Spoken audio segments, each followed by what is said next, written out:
d'être présent. On attend d'autres personnes, mais bon là, on les attend. Voilà. Mais on va quand même commencer. Donc je suis Adélie Moula, journaliste et pour les personnes qui ne me connaissent pas, fondatrice du site Melting Book. Et tous les mois, on organise un petit déj thématique autour d'un sujet d'actualité. Donc en l'occurrence, il a rentré, donc on a fait un petit déj sur les questions d'éducation. Ce qui caractérise plutôt l'école française, c'est que la production d'élite, au fond microscopique, c'est 2%, 3%, 4% des élèves, va déterminer le fonctionnement général de la machine. Par exemple, on va sélectionner, sans le dire, les élèves autour du latin au collège, de manière à séparer les bons, les pas bons. Quand en France, on veut critiquer les inégalités scolaires, on regarde immédiatement les élites. Et on dit, à l'école polytechnique, il n'y a quasiment pas d'enfants issus de l'immigration, quasiment pas de femmes, etc. Donc c'est pas juste. Mais on parle de 300 élèves. Bon. Et qui font le système. Oui, exactement. Mais dans les lycées professionnels, il n'y a que des enfants issus de l'immigration. Il n'y a que des enfants d'ouvriers. C'est bien plus discriminant que l'école normale supérieure ou polytechnique. Et personne ne regarde, aucun journaliste ne va jamais dénoncer cette espèce d'inégalité absolue, bien plus forte dans un lycée professionnel qu'à l'école normale supérieure. Pour moi, la surprise, c'est la France, au moins en théorie, a une autre vision. Donc cette notion de l'école gratuite, laïque, et surtout la notion de l'ascenseur social qui vient avec tout ça. On me cite toujours Albert Camus et d'autres qui ont pu vraiment monter. Et donc, où il n'y a pas de tradition d'école privée extrêmement chère, comme en Angleterre, comme aux États-Unis, comme dans d'autres pays. Et malgré ça, les inégalités sociales en France à l'école sont plus importantes que dans tous les autres pays de l'Europe de l'Ouest et aussi plus importantes même qu'aux États-Unis. Dans les tests PISA de 2003 et 2006, on a vu un taux de redoublement de 39%.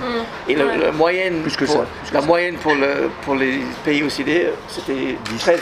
En France, grosso modo, il y a 10 ans, un élève sur 3 avait redoublé au moins une fois en troisième, et un élève sur 2 avait redoublé au moins une fois en terminale. Imaginez le risque politique que vous prenez en France si vous dites, à partir de demain, le ministère de l'Éducation nationale forme des enseignants qui seront recrutés par l'établissement où ils seront candidats. Je préfère vous dire que du Front National au NPA, vous aurez un front uni disant la République est menacée, l'unité de l'école est menacée, et je crois que raisonnablement aucun ministre le fera. Donc on va avoir pendant une longue période des systèmes dérogatoires. Il y a la pénibilité du travail aussi quelque part qui à prendre en compte, parce que c'est pas des cheminots, mais il y a un niveau sonore, il y a un stress. C'est un travail très pénible qui se fait 6 mois par an. Enfin, quand même, il faut dire les choses aussi. Enfin, non, mais. Mais c'est vrai qu'on est excusez-moi, vous avez conduit un camion?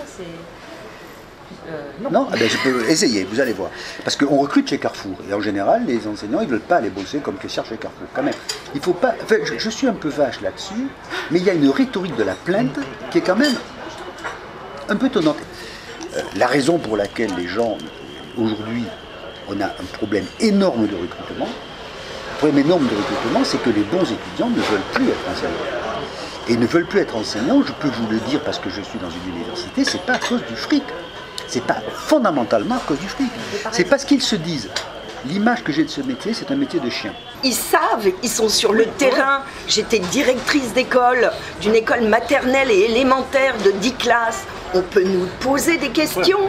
On fait des pseudos. Allez, pendant 2 jours, vous allez vous mettre, on va faire une petite réunionnite. Et puis tout le monde va être content. Mais c'est quoi? On nous prend pour des imbéciles? On nous prend pour des imbéciles. En plus, on a une qualité, on dit les enseignants, ils sont mauvais, ils sont feignants, ils sont tout ce qu'on veut. Ce n'est pas vrai. Les enseignants, ils font leur travail. On n'a pas dit ça. Comment? Personne n'a dit ça ici. C'est sous-jacent. Puis je voudrais revenir sur quelque chose qui est primordial. Actuellement, tous les maux de la société, c'est de la faute des enseignants. Tout le monde, ça arrange tout le monde. D'accord? Seulement, je vais vous dire, l'école, elle ne peut plus rien toute seule. Elle ne peut rien toute seule. Et l'élément au préalable qu'il faudrait prendre, c'est la coéducation parents-enseignants. Ce développement du privé, effectivement, il vient du fait que, en tant que parent, il n'y a aucune possibilité, on a une image négative, et on voit que les difficultés de réforme à l'intérieur de l'éducation nationale. Tu disais que c'est la responsabilité des élites, sauf qu'à chaque fois qu'il y a une volonté de minimum de réforme, et dans n'importe quel dispositif, il faut réformer en permanence pour que le système puisse avancer et s'adapter. Parce qu'il ne faut pas les bonnes réformes. Est-ce que les bonnes réformes ne sont pas faites? Non, mais aujourd'hui, la moindre réforme, ça fait l'objet d'une contestation majeure. Et donc, est-ce qu'il n'y a pas une part de responsabilité c'est du colmatage. De la part de tout le monde. C'est du colmatage. Même les gens qui étaient les plus convaincus, les plus chevronnés, commencent à baisser les bras. Petite anecdote, donc avant la réunion, je rencontre un président d'association de terrain, je ne vais pas le nommer, une grosse association qui est connue, voire nationalement, et qui me raconte une anecdote qui pour moi a été saisissante. Il me raconte qu'il rencontre un ancien jeune qu'il avait eu en association, qui a bien réussi, donc il avait soutenu, et il va acheter dans son ancien quartier, parce qu'il y a un programme immobilier qui se met en place, et il lui pose la question, est-ce que tu penses que c'est pertinent? Il dit, écoute, le quartier évolue, ça peut prendre la valeur et tout, mais le conseil que je te donne, achète, et tes enfants, tu ne les mets pas dans l'école du quartier. Voilà. Par contre, on culpabilise les parents, parce que moi, on ne va pas, parce qu'ils sont en bas âge, on les culpabilise, parce que moi je me dis, mais alors, si je veux, qu'est-ce que je sauve? La République ou mes enfants? Et est-ce que je vais vraiment sauver la République en mettant mes enfants, entre guillemets, dans des écoles du ghetto?